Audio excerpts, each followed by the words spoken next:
Let me ask you something. When was the last time you woke up sore as hell, joints barking, legs heavy, lungs still smoke from yesterday's rum, mom's spaghetti, and then thought, let's go again? Because that's the entry fee. That's the unsexy, unfiltered price of hybrid training. Not Instagram PRs like you see all the time, not those flashy highlight reels.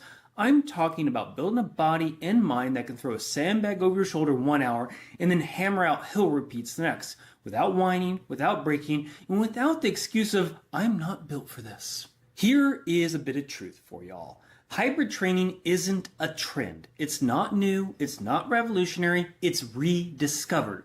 Because before we had gyms with mirrors and TikTok ab routines, humans were hybrid by necessity.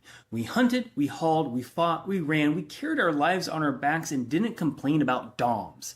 So no, CrossFit didn't invent hybrid. It branded it. It put a barbell and a stopwatch on it. Props to that though.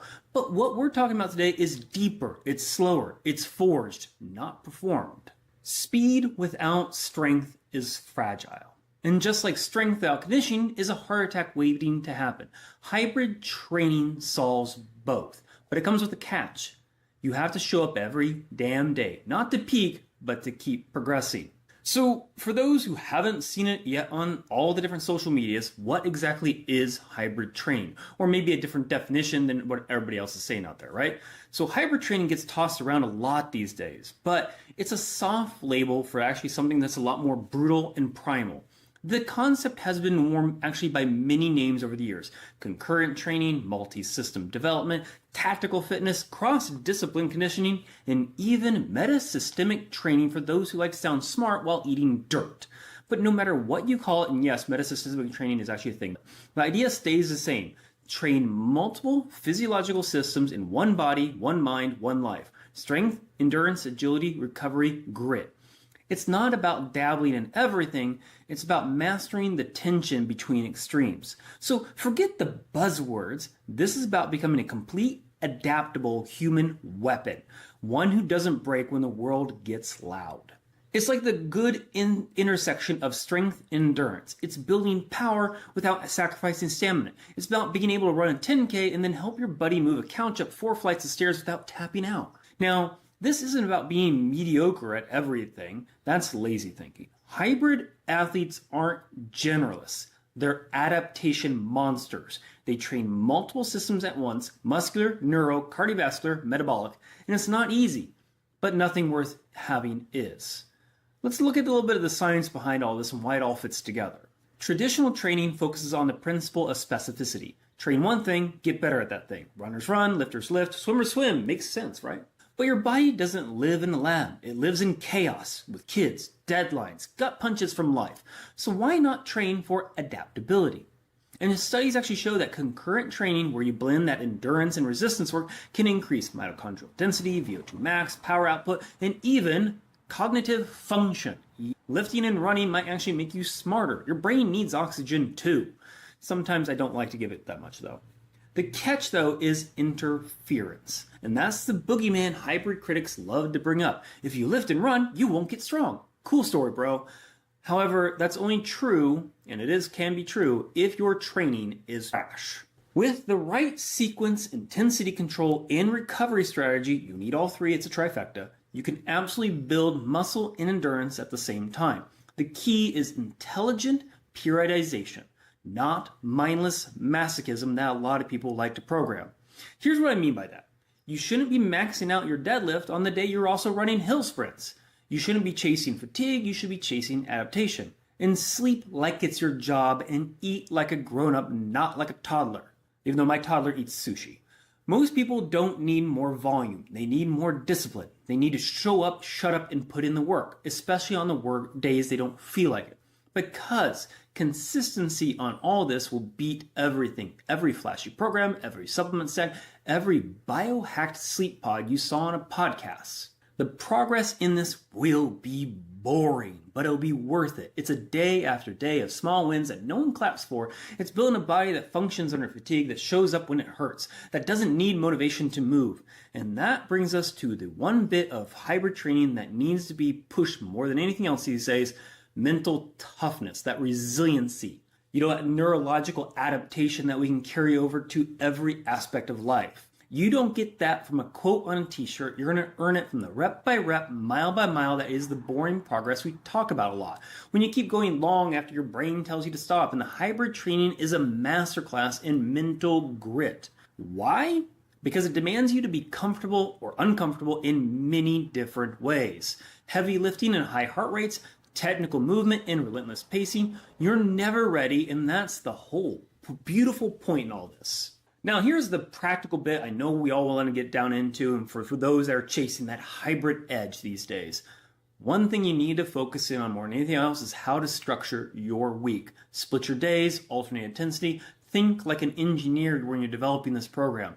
Say you're doing strength focus on Monday and Thursday, condition on Tuesday and Friday, skill or hybrid metcons on Saturdays, and then that nice long slow distance or active recovery on Sunday. And I'm going to preface it a lot going back to make sure one of those days is skill work. That is crucial. I have an entire video on this later on. Number 2.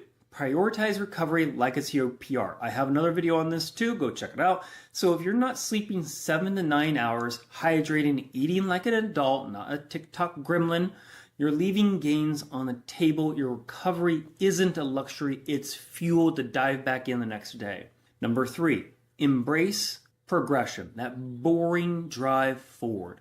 Start with where you suck the most. Can't run a mile without wheezing? There's going to be your first win right there. Can't lift your body weight in something? Add that to the calendar. Put a date on it. You don't need to be elite. You need to be consistently progressing. Number 4, use testing as checkpoints, not judgments. I like monthly benchmarks. I like those monthly challenges. 5K run, max rep push-ups, sandbag carries, rower sprints. Track them, train around them, retest. That's your data. That's your proof. And as always, number 5, you have to hit this one up every time. Know your why. And not the cute version you're going to post online underneath your Instagram handle. The one you whisper, though, when your legs are trashing, you've still got rounds to go. That's going to be your fuel in all this. And that is going to be your biggest difference. Now, if you're interested in this type of programming, Forge Grit does actually have an amazing program surrounding this. It's a program for people who don't want six-pack shortcuts or 3-week transformations. Forge Grit is a system, not a program. It's a progressive journey from broken to battle ready, from average to unstoppable. And we've got 3 phases on this. The recruit phase. Learn how to move, own the basics, push-ups, pull-ups, running, dead hangs. We strip it back, no gear, no ego. Then you can dive into the warrior phase. This is year 2 of everything. Now you lift, now you run faster, longer. You start carrying things, sandbags, vests. You will own your excuses. And then we have the 3rd year in all this programming, the legendary phase. And here's where we separate the committed from the curious. You start doing things like freestanding handstands push-ups, triple unders, 3-hour AMRAPs of suffering in your own garage to become a crucible of what you are aiming to be. Every phase, every mesocycle is forged through intelligent progression, functional skill building, and uncomfortable challenges. So you don't just get fitter, you get forged mentally, physically, emotionally. But, and because here's the secret, real gains are inside. The hardest weight to lift is your own self-doubt. The longest distance is the one between quitting and just one more rep. Hybrid training is just a tool.